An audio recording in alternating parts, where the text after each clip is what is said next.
Bismillahirrahmanirrahim. Assalamualaikum warahmatullahi wabarakatuh. Waalaikumsalam warahmatullahi wabarakatuh. Puji syukur kita panjatkan kehadirat Allah Subhanahu wa taala karena atas berkat rahmat dan hidayahnya sehingga kita masih diberi kesempatan untuk berkumpul di tempat ini guna untuk melaksanakan salah satu tugas dari calon guru penggerak angkatan 10 yaitu Ibu Meriawati untuk melakukan diseminasi budaya positif. Dan tak lupa pula kita kirimkan salam dan salawat kepada Nabiullah Muhammad SAW, Nabi yang telah membawa kita dari alam kegelapan menuju alam yang terang benderang seperti sekarang ini. Baiklah, untuk yang pertama itu sambutan dari Ibu Kepala Sekolah yaitu Ibu Juharni SPD MPD. Kemudian acara yang kedua adalah materi yang akan disampaikan langsung oleh CGP Ibu Meriawati SPD, dan yang ketiga adalah refleksi, dan selanjutnya adalah penutup. Baik, untuk melangkah ke acara yang pertama yaitu sambutan oleh Ibu Kepala Sekolah SD Negeri 11 Palangga yaitu Ibu Juharni SPD MPD. Dengan ini saya persilakan. Terima kasih Bu Andi. Bismillahirrahmanirrahim. Assalamualaikum warahmatullahi wabarakatuh. Segala puji dan syukur kita panjatkan kepada Allah Subhanahu wa taala atas segala rahmat, hidayah, taufik dan hidayahnya sehingga kita semua masih diberi kekuatan, kesempatan, kesehatan sehingga dapat berkumpul di ruang yang sederhana ini di kantor SD Negeri 11 Palangga guna suatu dan lain hal, yaitu kegiatan, salah satu kegiatan yang akan diantarkan oleh calon guru penggerak Ibu Meriawati. Ibu Meri ini adalah calon guru penggerak angkatan 10.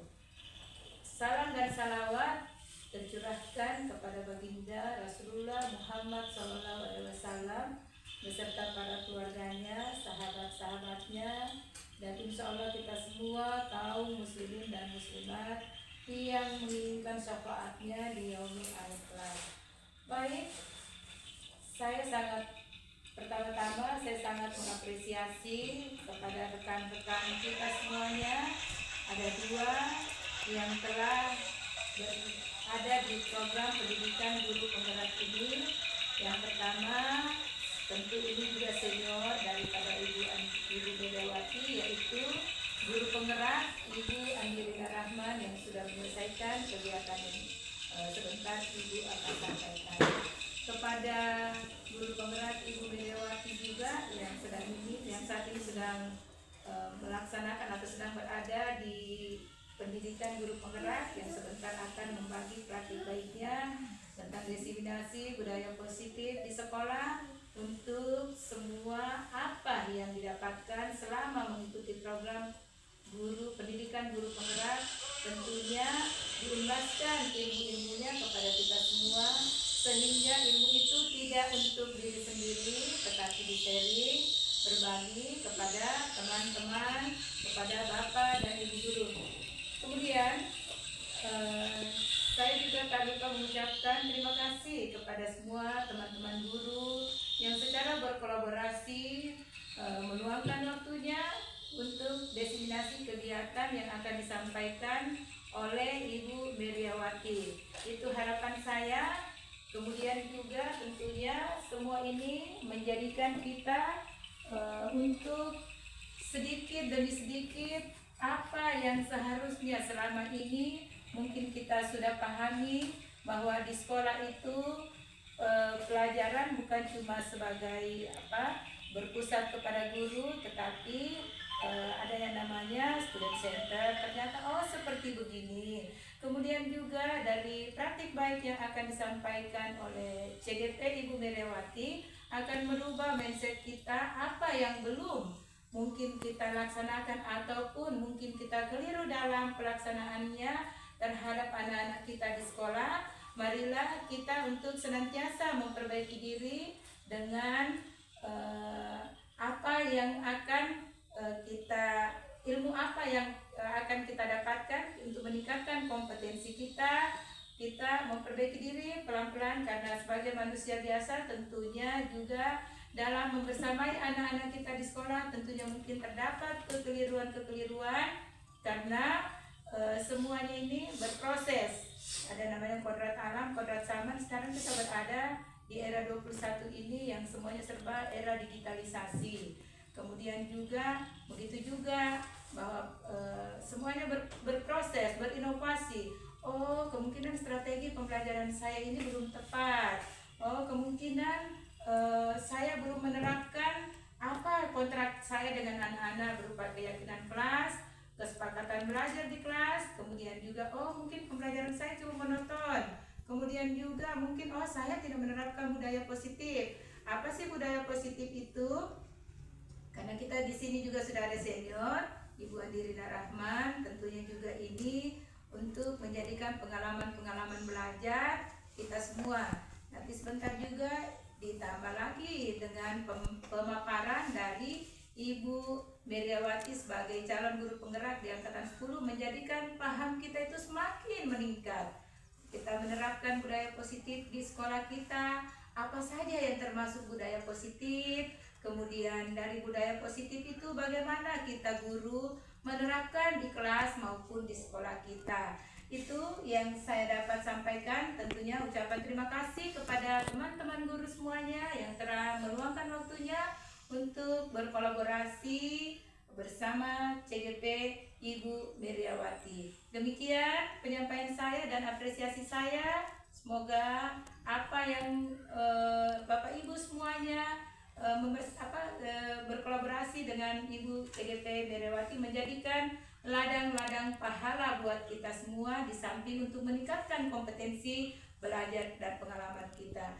Wabillahi taufiq wal hidayah. Wassalamualaikum warahmatullahi wabarakatuh. Waalaikumsalam warahmatullahi wabarakatuh.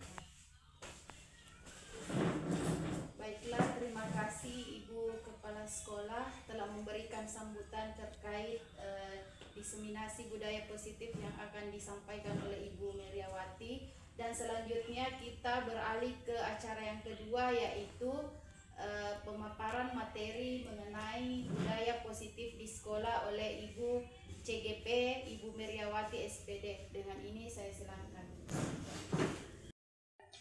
Terima kasih kepada moderator yang telah memberikan kesempatan. Bismillahirrahmanirrahim. Assalamualaikum warahmatullahi wabarakatuh. Waalaikumsalam warahmatullahi wabarakatuh. Yang terhormat Ibu Kepala Sekolah SD Negeri 11 Palangga, Ibu Juharni SPD, yang saya hormati Guru Penggerak Angkatan 9 Ibu Andirina Rahman SPD, yang saya hormati Bapak dan Ibu Guru hebat SD Negeri 11 Palangga yang sudah sempat hadir pada pagi hari ini. Sebelumnya saya ucapkan kepada Bapak dan Ibu Guru semua yang telah meluangkan waktu dan kesempatannya untuk membersamai kegiatan ini tentang diseminasi penyebaran pemahaman penerapan budaya positif di lingkungan sekolah. Sekali lagi saya ucapkan terima kasih banyak berkat dukungan Bapak Ibu Guru semua sehingga kegiatan ini bisa terlaksana secara maksimal. Puji syukur kita panjatkan hadirat Allah Subhanahu wa Ta'ala, karena pada pagi hari ini kita masih diberikan nikmat sehat, nikmat kesempatan sehingga kita bisa hadir di ruang kantor ini untuk melaksanakan salah satu kegiatan kita. Tak lupa pula kita kirimkan salam dan salawat kepada Muhammad, Nabi besar kita Muhammad SAW, yang akan memberikan kita syafaat yaumul akhir nanti. Baiklah Bapak Ibu, pada kesempatan kali ini saya akan membawakan atau memonitori materi tentang praktik baik yang akan dilaksanakan sebentar ini di sekolah di SDN Negeri 11 Palangga. Bapak Ibu Guru, kegiatan ini bukan kali pertama dilakukan, tapi ini sudah kedua kali. Yang pertama kali dimonitori oleh guru penggerak kita yang sudah lulus di angkatan 9 dan mendapatkan nilai terbaik, yaitu Ibu Andina Rahmat. Kita berikan dulu aplaus untuk beliau.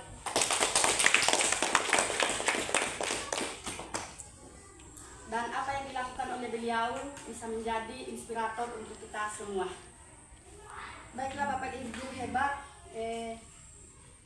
untuk itu kita harus termotivasi mengenai perkembangan zaman dalam hal ini terkait dengan kurikulum merdeka. Sehingga kita bisa mengembangkan potensi dan kemampuan kita sebagai pendidik.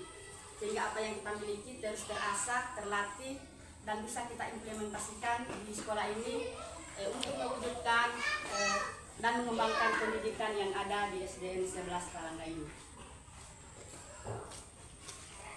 Baiklah Bapak Ibu Guru, pada sesi kegiatan ini perkenankan saya untuk menyampaikan diseminasi penyebaran, pemahaman dan penerapan budaya positif di lingkungan sekolah.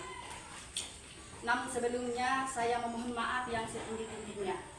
Berdirinya saya di sini bukan berarti saya ingin menggurui Bapak Ibu Guru semua, karena saya yakin Bapak Ibu Guru lebih senior, lebih berpengalaman dalam hal mendidik murid-murid kita yang ada di sekolah ini.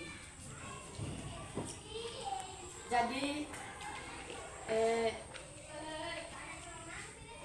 di sini nanti kita akan sharing mengenai apa yang akan saya sampaikan.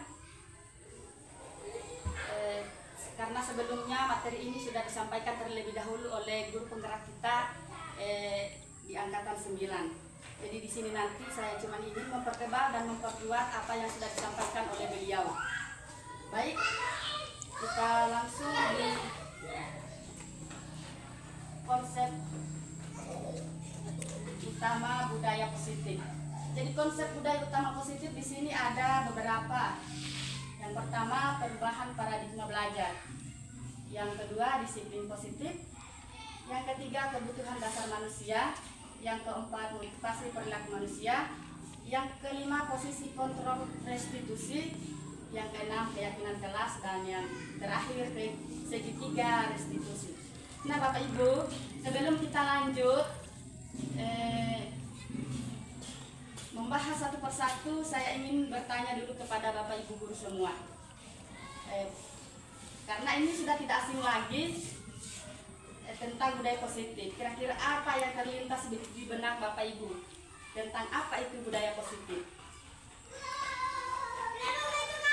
Budaya positif itu seperti perilaku positif yang bisa dilakukan oleh guru maupun siswa di sekolah. Salah satu contohnya yaitu membuat keyakinan kelas, membuat kesepakatan kelas di dalam kelas. Seperti itu Bu. Iya. Terima kasih kepada Ibu Andina Rahmat. Kita berikan dulu aplaus untuk Ibu Guru.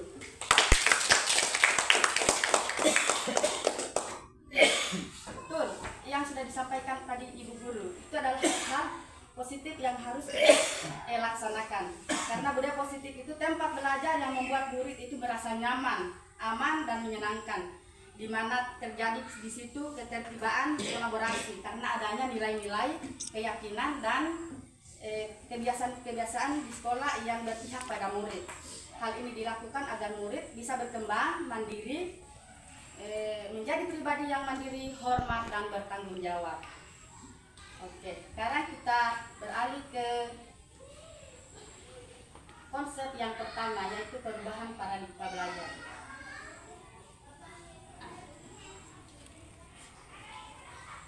Konsep yang pertama di sini adalah pembelajaran dengan paradigma baru.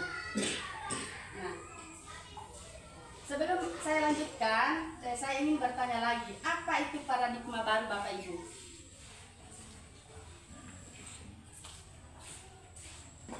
Ya, silakan Pak Guru. Paradigma baru yaitu, kalau menurut saya, suatu cara pembelajaran atau cara mengajar, mendidik kepada murid kita dengan baik, sehingga bisa kita membentuk karakter yang lebih baik kepada anak murid kita. Iya, terima kasih Pak Guru.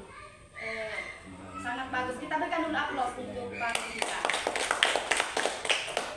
Ya, betul tadi yang dikatakan oleh Pak Pak Guru bahwa paradigma baru itu tadi yang dikemukakan oleh Pak Guru. Jadi kurikulum merdeka adalah paradigma baru dalam pendidikan yang bertujuan untuk menghadapi tantangan di abad 21. Paradigma ini memerdekakan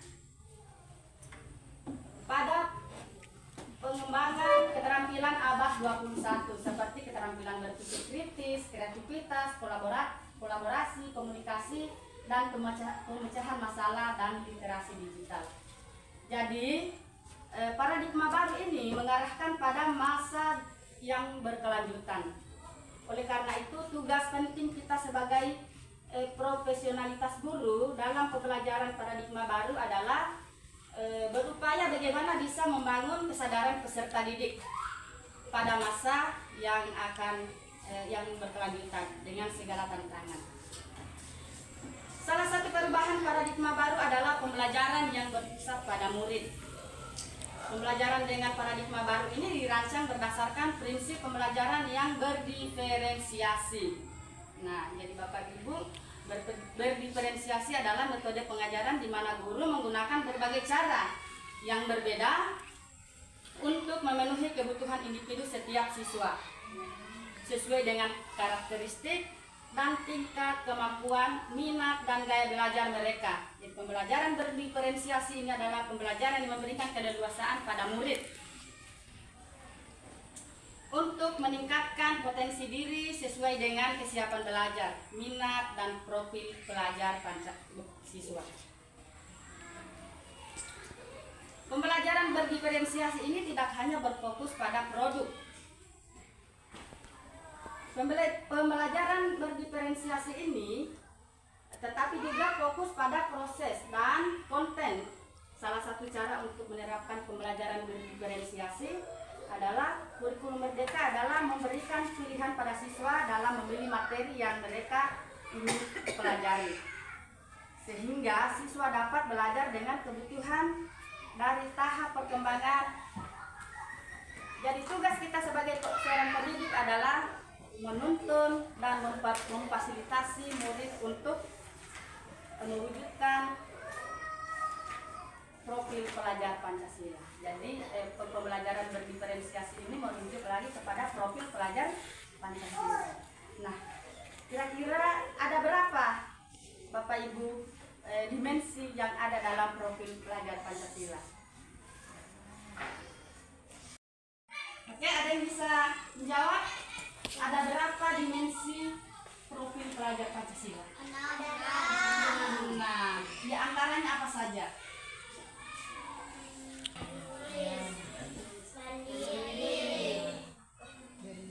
Berkebinekaan global, bergotong royong. Bagus. Jadi tadi itu ada 6 profil pelajar Pancasila. Jadi inilah Bapak Ibu yang harus kita tanamkan kepada anak didik kita sehingga mereka bisa memiliki nilai-nilai yang mereka percayai, yaitu nilai-nilai kebajikan universal. Oke, kita lanjut.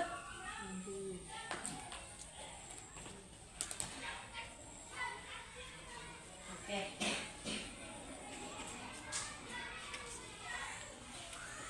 Dimensi yang konsep budaya positif yang kedua, yaitu disiplin positif. Ya. Sekarang sebelum saya lanjut, saya ingin bertanya lagi kepada Bapak Ibu. Apa itu disiplin dan apa itu disiplin positif? Siapa yang bisa memberikan jawaban dari pertanyaan tadi? Iya, silakan Ibu Rini. Baik, disiplin dan disiplin positif. Kalau disiplin adalah sesuatu yang dilakukan pada orang lain untuk mendapatkan kepatuhan. Sedangkan disiplin positif menumbuhkan kesadaran. Baik, terima kasih. Kita berikan dulu aplaus untuk Ibu Guru. Ya, tadi itu yang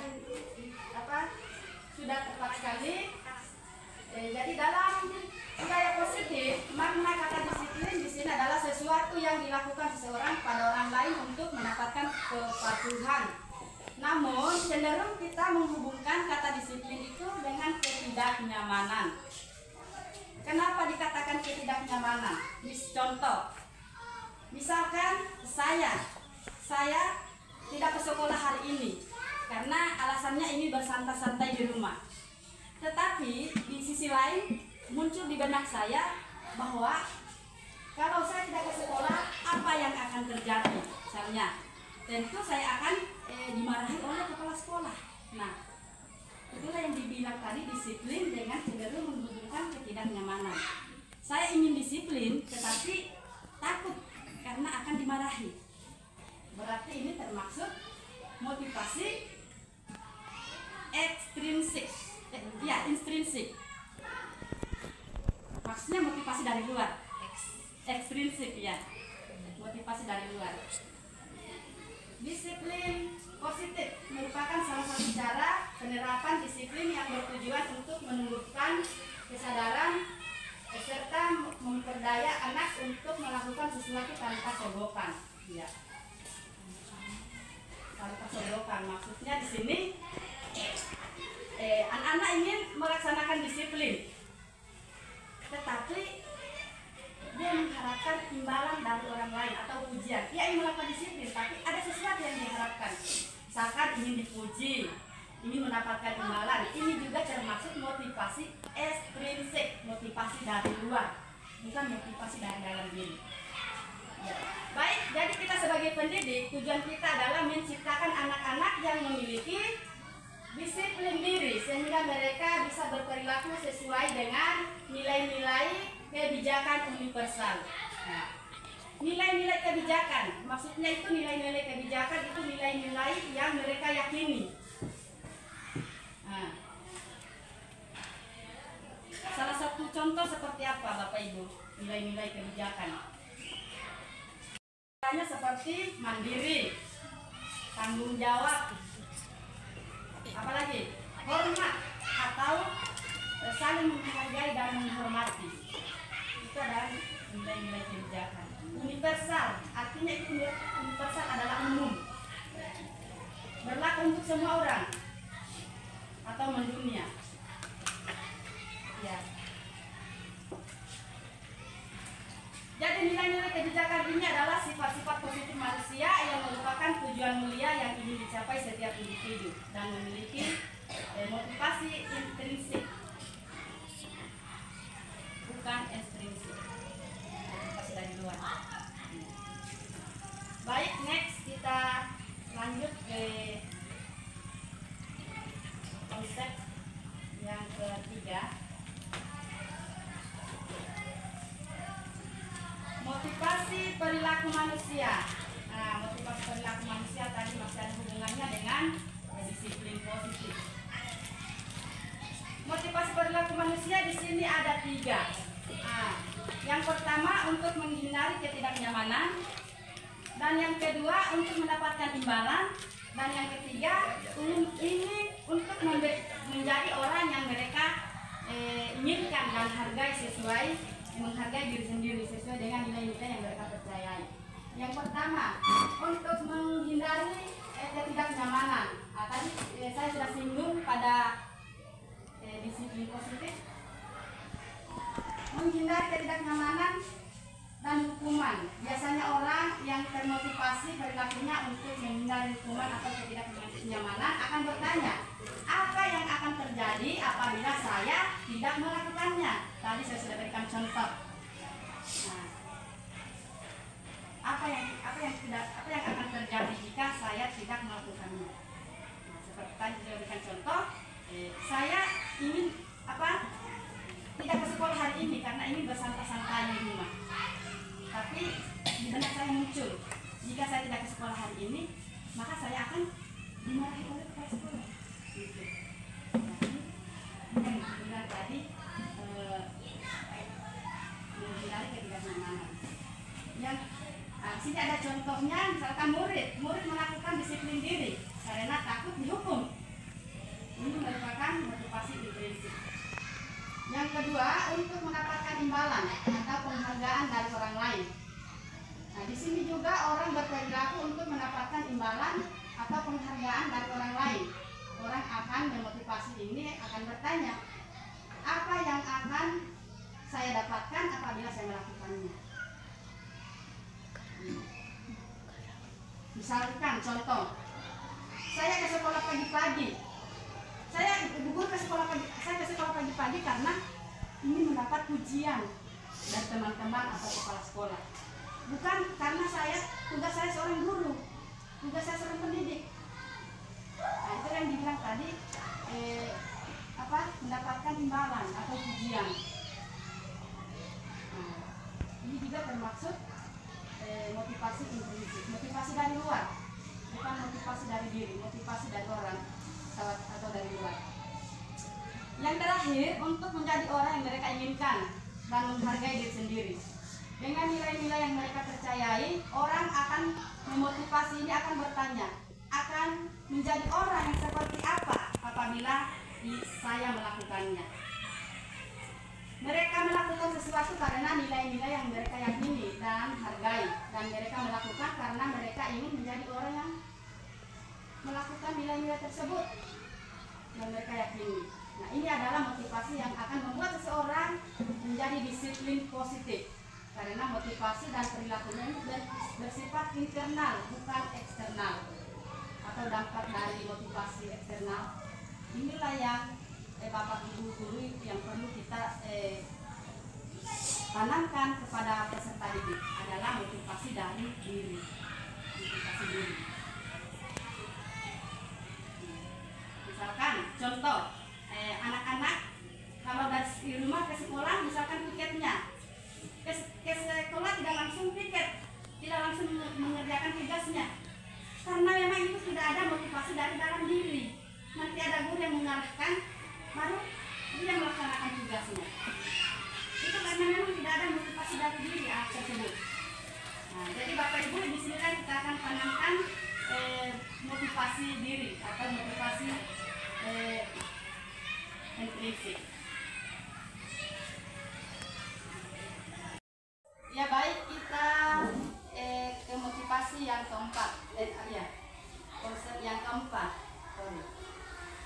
yaitu kebutuhan dasar manusia. Di sini ada beberapa kebutuhan dasar manusia. Yang pertama, bertahan hidup. Yang kedua, kasih sayang dan rasa diterima. Yang ketiga, penguasaan. Yang keempat, kebebasan, dan yang terakhir, kesenangan. Oke Bapak Ibu, di sini kita akan bahas satu persatu.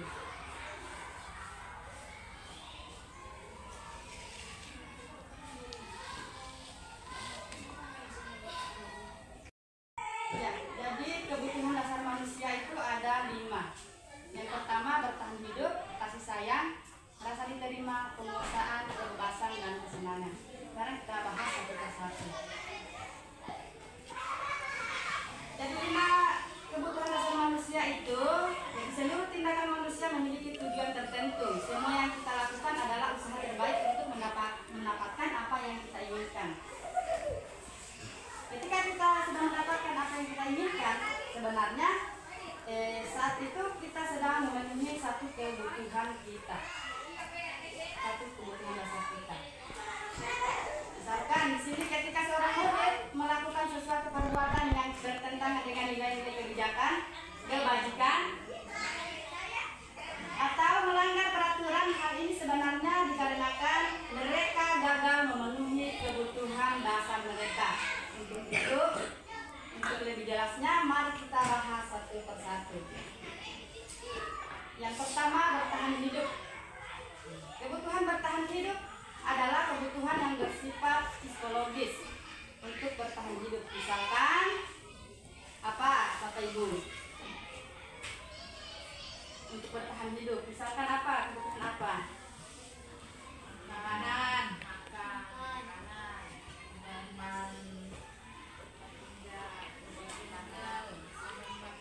iya, betul sekali. Jadi kebutuhan bertahan hidup diantaranya sandang, pangan, dan papan.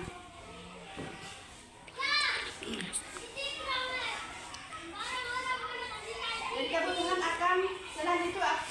akan rasa aman. Jadi dalam kasus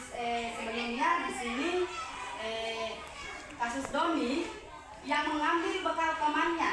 Ketika ditanya sama ibu gurunya, jawabannya apa? Karena dia lapar. Karena orang tuanya tidak membawakan bekal makanan siang. Jadi salah satu kebutuhan yang dia penuhi di sini adalah untuk bertahan hidup. Lanjut. Kasih sayang dan rasa diterima. Kebutuhan untuk diterima. Kebutuhan ini dari tiga kebutuhan tadi adalah kebutuhan psikologis. Kebutuhan untuk disayangi dan diterima. Meliputi kebutuhan akan hubungan dan koneksi sosial. Kebutuhan untuk memberi dan menerima kasih sayang dan kebutuhan untuk merasa menjadi bagian dari kelompok. Kebutuhan ini juga meliputi keinginan untuk tetap berhubungan dengan orang lain, seperti teman, keluarga, pasangan hidup, teman kerja.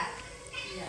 Jadi kalau kita kaitkan dengan anak-anak di sini, anak-anak yang memiliki kebutuhan dasar kasih sayang dan rasa diterima yang tinggi, biasanya ingin disukai dan diterima oleh lingkungannya. Misalkan kalau di dalam kelas, ini merasa diterima keberadaannya. Ketika temannya melaporkan,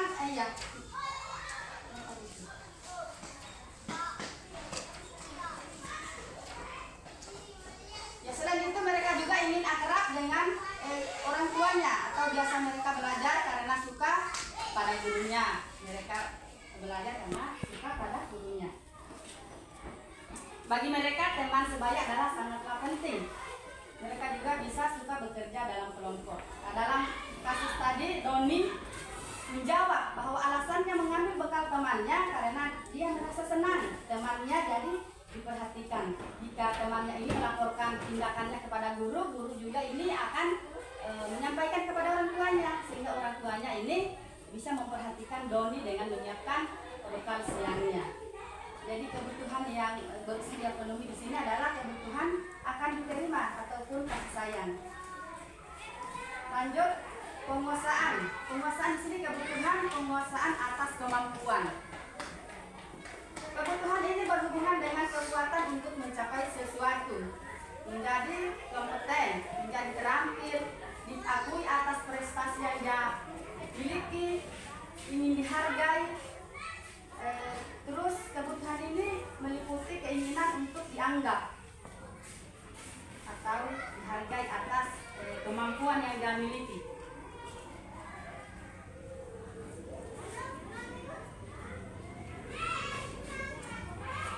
Perbedaan ini bisa membuat pencapaian kompeten diakui, dihormati dan meliputi dan keinginan untuk meninggalkan pengaruh. Jadi kalau kita kaitkan pada anak-anak di sini memiliki kebutuhan dasar akan penguasaan yang tinggi, biasanya selalu ingin menjadi pemimpin misalkan.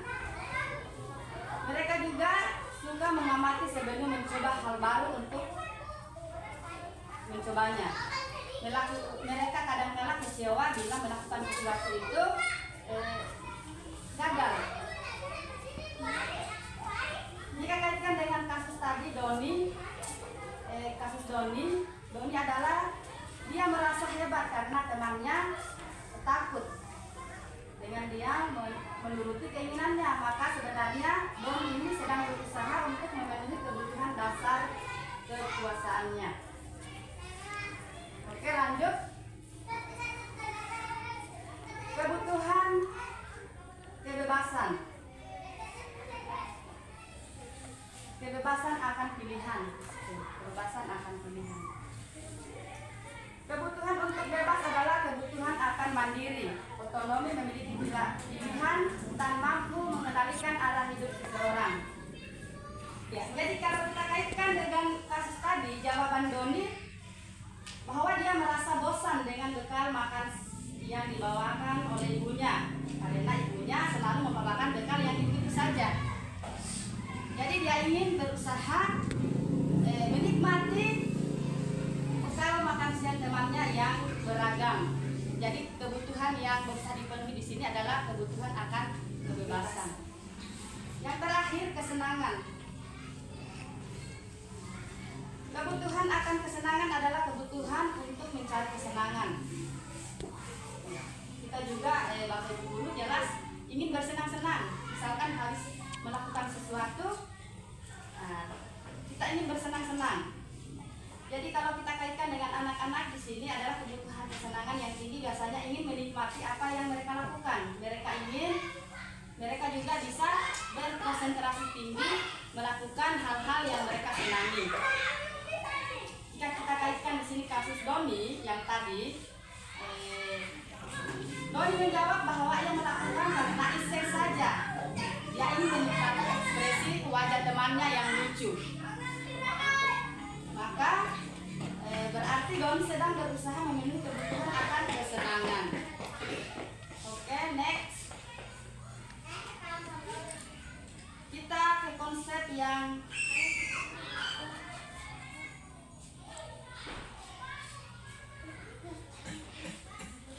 posisi kontrol. Ya.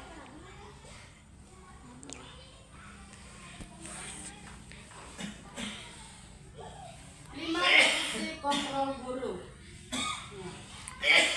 Dalam penerapan disiplin positif, restitusi adalah salah satu program yang dikembangkan oleh Diane Gerson.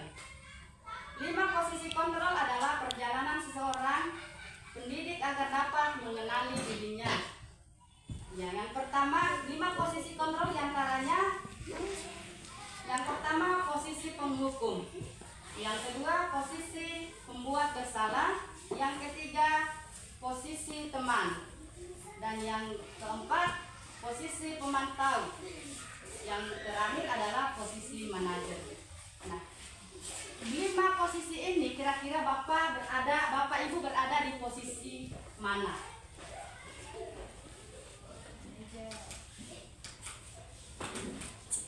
Ya, posisi manajer.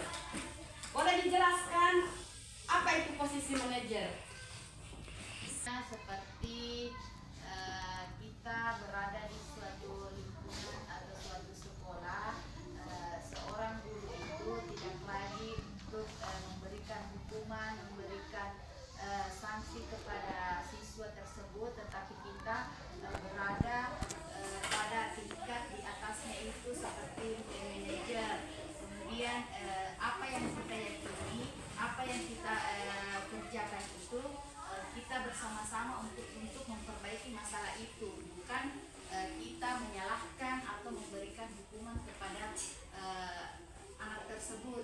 Kemudian kita juga bisa sebagai manajer, kita selalu untuk menguatkan pribadi anak tersebut, seperti itu. Iya, bagus sekali. Kita berikan dulu aplaus untuk Ibu Guru. Iya, kita bahas satu persatu ya Bapak Ibu. Di sini yang pertama adalah posisi penghukum. Posisi penghukum biasanya berbicara dengan nada yang tinggi, menghardik, menunjuk-nunjuk, menyakiti, menyindir. Jadi menghukum bisa bersifat fisik dan psikis. Dampak yang terjadi pada murid ketika kita berada di posisi penghukum, murid cenderung akan memberontak, marah, sakit hati, bahkan menyimpan dendam. Jadi di sini yang bersifat psikis, misalkan guru berada di posisi penghukum berkata, patuhi aturan saya atau awas. Nah, di sini Bapak Ibu kita tidak menyakiti secara fisik, tapi kita sudah menyakiti secara psikis. Anak itu kita menyakiti melukai perasaannya dengan kata awas. Iya, tidak boleh bilang awas. Iya. Yang kedua, posisi pembuat merasa bersalah.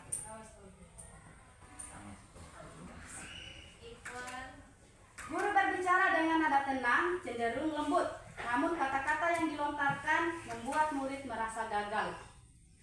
Cenderung memandang dirinya buruk, merasa tidak berharga. Ketika kita berada di posisi ini, murid akan menganggap dirinya bersalah dan akan menyimpan emosi negatif yang ada pada dirinya. Next, yang ketiga, posisi teman. Posisi teman, guru biasanya berbicara dengan suara yang ramah, cenderung akrab untuk menjaga suasana tetap santai.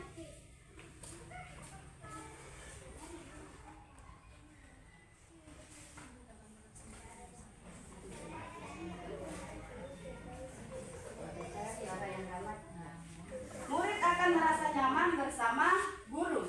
Identitas yang tercapai adalah identitas sukses dan berhasil. Namun perlu diingat Bapak Ibu, karena ini masih dorongan eksternal, maka ada faktor ketergantungan murid pada orang tertentu, sehingga di waktu lain murid akan berperilaku baik, namun kepada hanya orang yang tertentu saja.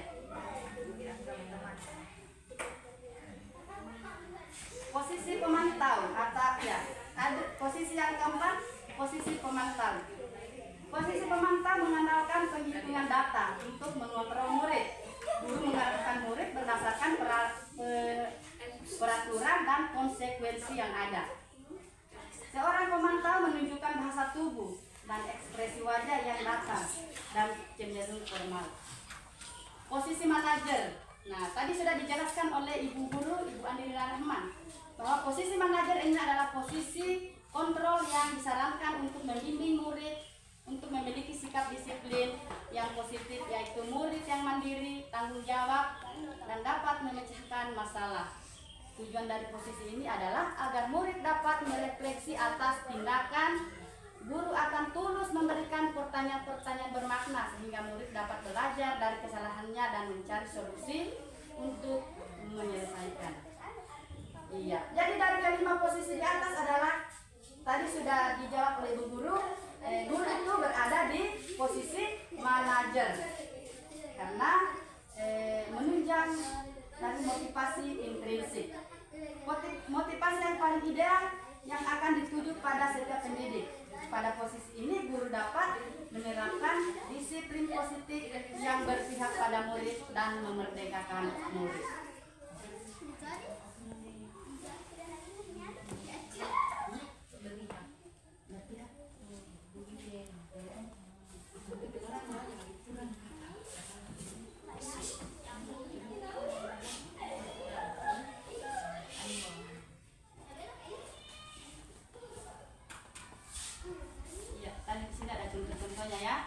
Sudah sebutkan tadi, yang pertama khusus penghukum, patuhi aturan saya atau awas. Nah, membuat bersalah di sini, Ibu contoh di sini kalau guru sedang berada di posisi pembuat bersalah, Ibu sangat kecewa sekali dengan kamu.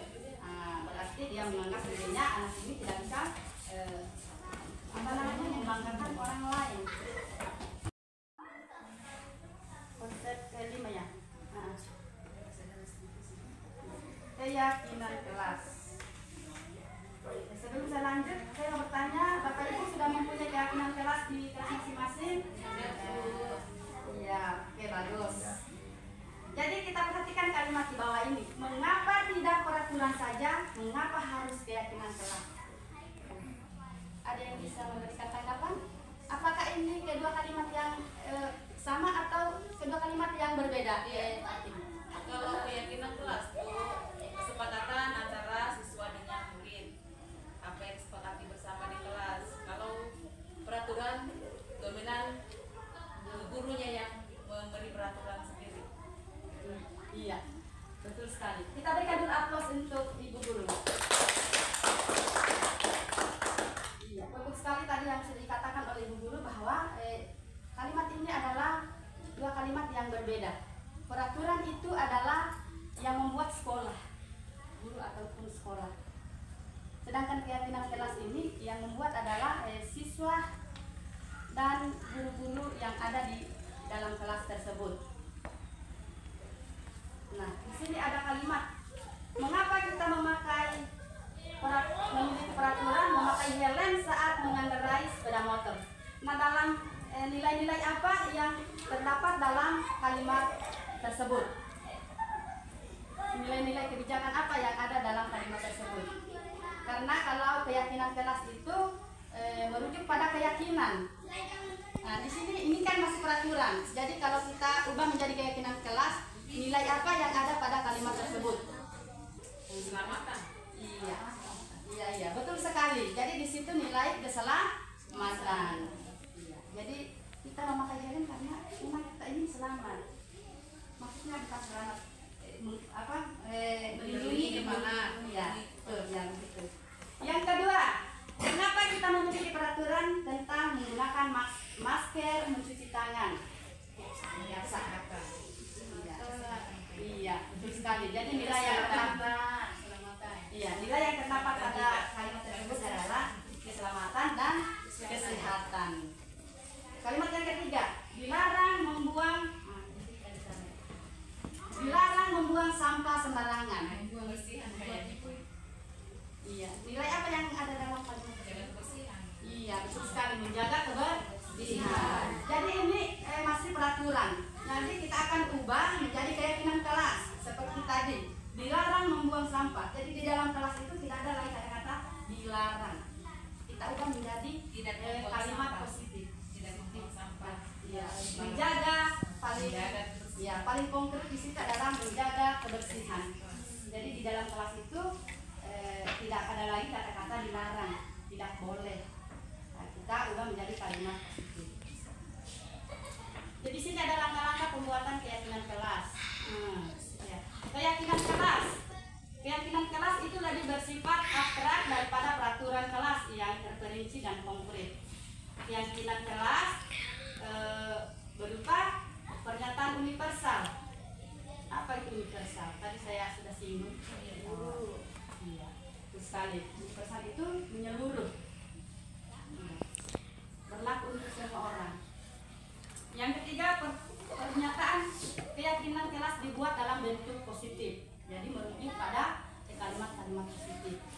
Keyakinan kelas hendaknya tidak terlalu banyak sehingga mudah diingat oleh siswa dan dipahami semua warga yang ada di dalam kelas. Keyakinan kelas merupakan suatu yang bisa diterapkan di lingkungan tersebut. Semua warga kelas harus ikut berkontribusi dalam pembuatan kelas. Jadi semua warga yang ada di dalam kelas itu harus ikut berkontribusi untuk melakukan pembuatan keyakinan kelas. Yang terakhir, bersedia meninjau kembali keyakinan kelas dari waktu ke waktu. Langkah-langkahnya di sini, ya. Langkah-langkah pembuatan keyakinan kelas, ditinjau ulang keyakinan kelas bersama-sama, mempersilakan murid-murid untuk berdiskusi tentang peraturan yang perlu disepakati di dalam kelas. Yang ketiga, mencatat semua masukan-masukan murid di papan tulis atau di kertas spinot, lalu ditempelkan di kertas karton yang akan siap untuk ditempel. Tinjau kembali daftar surat pendapat yang sudah dicatat. Ya, mungkin ini dapat mendapati bahwa pernyataan yang tertulis di sana masih banyak yang berupa peraturan-peraturan seperti tadi contoh di situ, dilarang membuang sampah. Jadi kita ubah menjadi kalimat positif menjadi menjaga kebersihan. Keyakinan kelas selanjutnya bisa diletakkan di dinding dan mudah dilihat oleh warga sekolah. Di sini ada contoh kalimat konkret dan abstrak. Yang pertama, kembalikan buku yang dipinjam pada tempatnya. Jadi nilai-nilai kebajikannya itu adalah tanggung jawab, bertanggung jawab. Dilarang mengganggu orang lain, berarti kita rasa hormat, menghormati atau menghargai orang lain. Next, kita ke konsep yang terakhir kayak ini. Ya, konsep yang terakhir. Segitiga restitusi.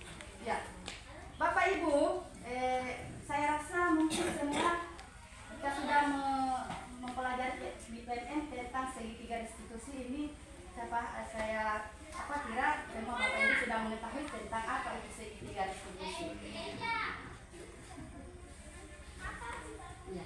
Jadi segitiga restitusi itu disiplin positif yang diterapkan di lingkungan sekolah yang dikenal dengan nama restitusi.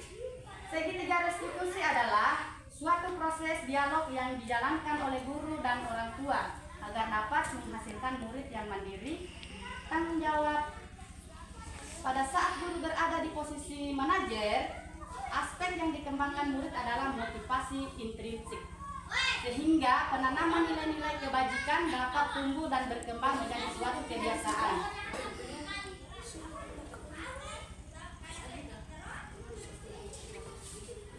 Ya, kebiasaan positif yang akhirnya membentuk karakter murid. Proses dialog ini terdiri 3 langkah. Nah, yang pertama, menstabilkan identitas. Ada tadi di sini, ini segitiga restitusinya Bapak Ibu. Ini gambarnya. Nah, yang pertama menstabilkan identitas. Yang kedua, validasi tindakan yang salah. Dan yang terakhir, menanyakan keyakinan.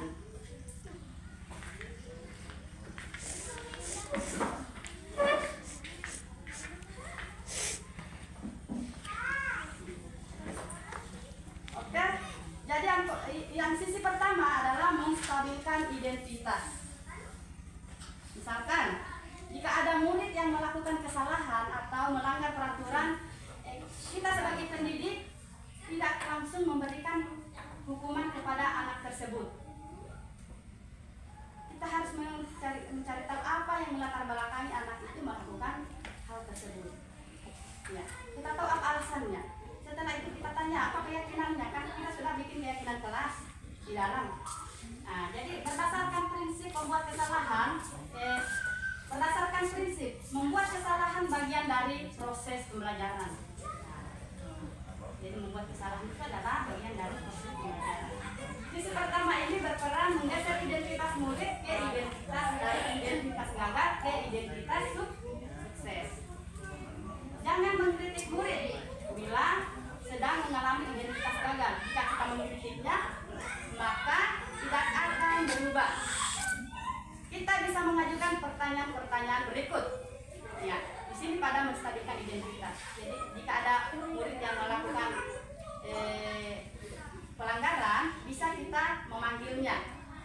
Memanggil murid itu masih dalam kelas itu sudah salah satu menstabilkan identitas. Jadi pertanyaan-pertanyaan yang bisa kita ajukan kepada murid membuat kesalahan sesuatu yang wajar. Jadi kita tidak langsung menunjuk dan menghardiknya dia atau memberikan hukuman. Kamu ini tidak benar. Kenapa kamu begini? Bukan begitu Bapak Ibu. Jadi di sini kita bisa mengajukan pertanyaan-pertanyaan berikut. Membuat kesalahan sesuatu yang wajar. Manusia tidak ada yang sempurna. Kita bisa memperbaiki masalah ini. Saya tidak akan menanyakan kesalahannya, tapi fokus pada memperbaiki masalah ini. Sisi kedua, berlandaskan prinsip suatu perilaku yang memenuhi suatu kebutuhan tersebut, menggali dan mengakui kebutuhan murid dapat memperbaiki hubungan dengan murid.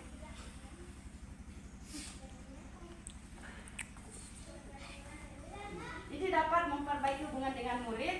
Pertanyaan-pertanyaan yang bisa kita lontarkan yaitu, untuk kamu tidak berbuat dari itu, seperti memukul.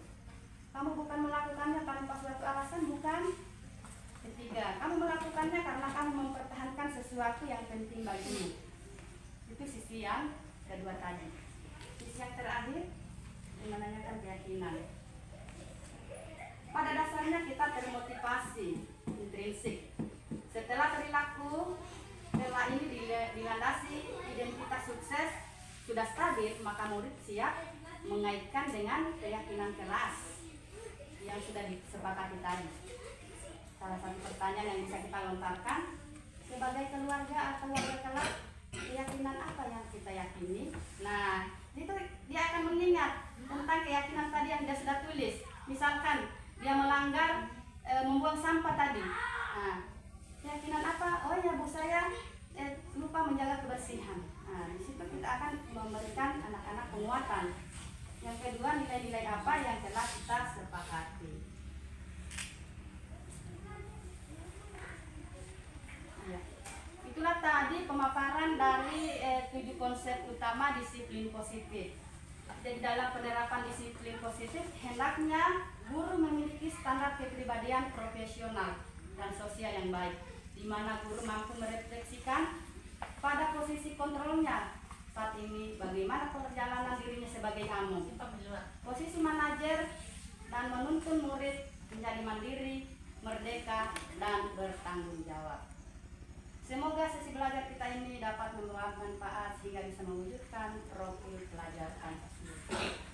Sekian dan terima kasih. Itulah tadi pemaparan dari saya. Lebih dan kurangnya saya mohon maaf karena di sini saya juga masih proses belajar. Di sini saya butuh sharing dengan Bapak Ibu guru senior yang lebih berpengalaman dalam hal mendidik murid-murid kita di SD 11 Palangga. Dan saya ucapkan Assalamualaikum warahmatullahi wabarakatuh. Waalaikumsalam warahmatullahi wabarakatuh. Baik, terima kasih. Kita beri aplaus yang meriah kepada Ibu CGP, Ibu Meriawati SPD karena telah memberikan kita budaya positif, pembelajaran-pembelajaran yang bisa kita implementasikan di sekolah. Baik, sekali lagi terima kasih. Untuk sesi selanjutnya yaitu refleksi dan penutup. Kalaupun ada Bapak Ibu guru yang ingin ditanyakan atau sharing terkait hal yang disampaikan oleh Ibu CGP, bisa, mumpung ada sesi sharing.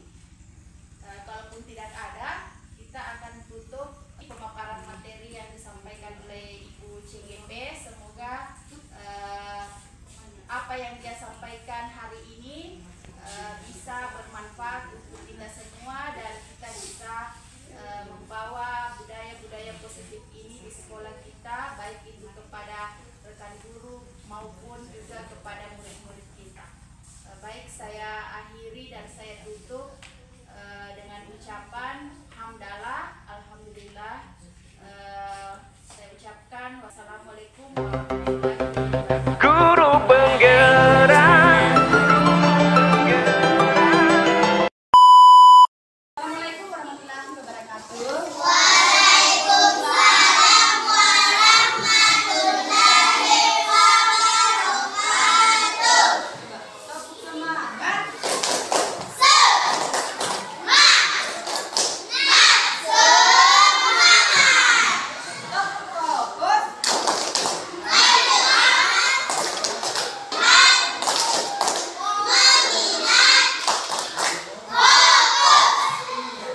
Terima kasih anak-anak.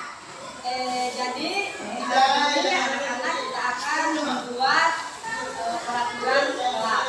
Jadi kalian bisa menuliskan peraturan-peraturan apa yang harus kita patuhi di dalam kelas. Ya, nanti sebentar ibu akan bawakan kertas pinot tempat kalian menulis aturan-aturan apa saja yang kalian inginkan ada di dalam kelas ini. Ya, setelah itu sebentar boleh ditulis di sini. Dan itu sudah siapkan. Mengerti? Oke, sekarang ibu bagikan kertas pinotnya ya.